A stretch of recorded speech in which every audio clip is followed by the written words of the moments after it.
Bonsoir chers auditeurs et chères auditrices de notre web radio R212.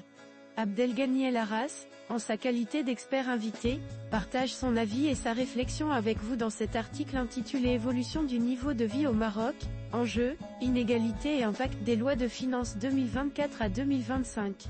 Le voici en podcast pour vous. Abdelghany El Arras débute son article de la manière suivante.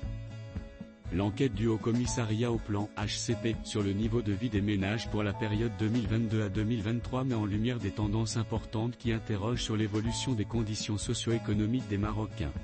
Bien que des progrès aient été réalisés dans plusieurs domaines, la crise du Covid-19 et l'inflation récente ont laissé des traces profondes. L'analyse de ces chiffres, combinée à la prise en compte des mesures des lois de finances 2024 et 2025, permet d'identifier des leviers d'action pour une meilleure inclusion économique. Abdelghany El Arras pose ainsi les bases de son analyse en insistant sur l'importance d'étudier ces chiffres ainsi. 1. Un niveau de vie en hausse, mais des inégalités qui se creusent. Malgré une augmentation de la dépense annuelle moyenne des ménages, les inégalités se sont aggravées, comme en témoigne l'indice de Gini passant de 39,5% en 2014 à 40,5% en 2022. La classe moyenne semble être la plus touchée, enregistrant une croissance plus lente de son niveau de vie comparativement aux couches les plus pauvres et les plus riches. Recommandation, instaurer une fiscalité plus progressive pour limiter les inégalités de revenus. Encourager des politiques de redistribution ciblées, notamment par le renforcement des aides sociales et des subventions aux classes moyennes. L'expert met ainsi en évidence une pression économique accrue qui contraint les ménages à arbitrer entre consommation et qualité de vie. 2. Des dépenses réorientées vers les besoins essentiels. Les ménages consacrent une part croissante de leur budget à l'alimentation, 38,2% en 2022, et au logement énergie, 25,4%, au détriment des loisirs et de la culture, dont la part a chuté de 1,9% à 0,5%. Cela traduit une pression économique croissante et un arbitrage contraint entre consommation et qualité de vie. Recommandation, réduire la pression sur le pouvoir d'achat par des mesures de soutien ciblées, notamment sur les produits de base et l'énergie. Encourager le développement de services culturels et de loisirs à bas coût pour éviter une fracture sociale accrue. Abdelghany El Arras attire l'attention sur cet aspect préoccupant, appelant à des actions rapides et efficaces pour enrayer cette dynamique de cette manière. 3. Une pauvreté en recul, mais une vulnérabilité en hausse. Si la pauvreté absolue a diminué, la vulnérabilité économique a nettement augmenté, passant de 7,3% en 2019 à 12,9% en 2022. Ce phénomène touche de plus en plus le milieu urbain, où la part des personnes vulnérables est passée de 7,9% à 9,5% en 8 ans. Recommandation, accélérer la mise en place de mécanismes de protection sociale efficaces pour prévenir la bascule vers la pauvreté. Promouvoir l'emploi stable et les formations professionnelles adaptées aux besoins du marché. L'expert insiste sur la nécessité de réduire la fracture territoriale et d'améliorer l'égalité des opportunités ainsi. 4. Un revenu moyen marqué par des disparités urbain-rurales. Le revenu annuel moyen par ménage reste largement inégalitaire, 103 520 DH en ville contre 56 047 DH en milieu rural. De plus, 72% des ménages ont un revenu inférieur à cette moyenne, un chiffre qui grimpe à 85% en milieu rural. Recommandation, favoriser l'investissement et l'industrialisation dans les zones rurales pour générer plus d'emplois locaux. Réduire la fracture territoriale par un meilleur accès aux infrastructures et services publics. L'auteur met en avant l'importance d'une approche régionale adaptée aux réalités locales pour lutter contre cette situation en disant.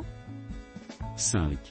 Une baisse de la pauvreté multidimensionnelle, mais des régions encore touchées. Certaines régions comme Beni Mellal Kenifra, 11,6%, et Fez Meknès, 10,4%, restent marquées par la pauvreté multidimensionnelle, concentrant à elles seules 40% des populations en situation de précarité.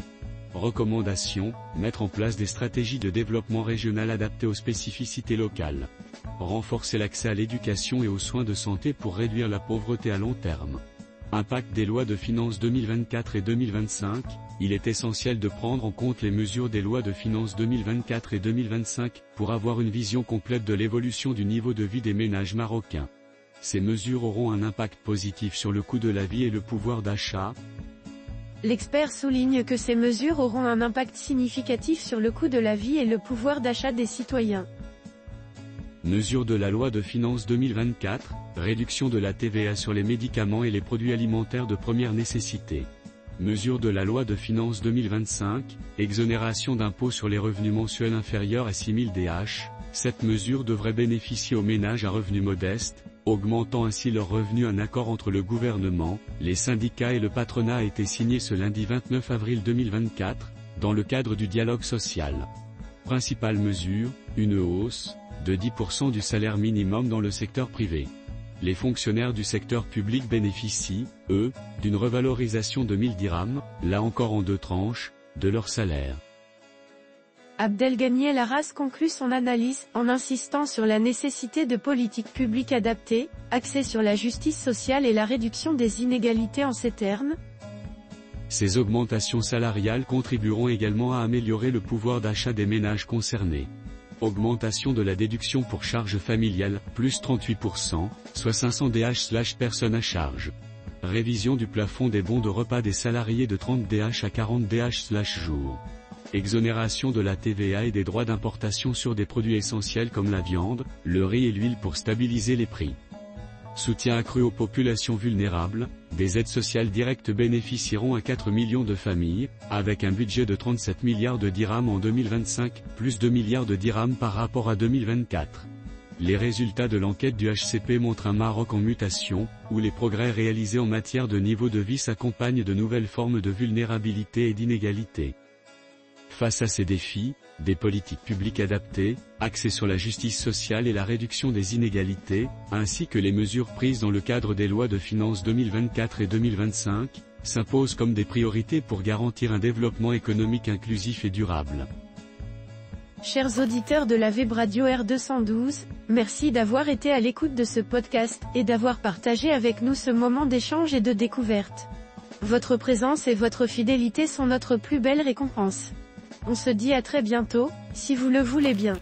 Avec toute notre gratitude, l'équipe de R212.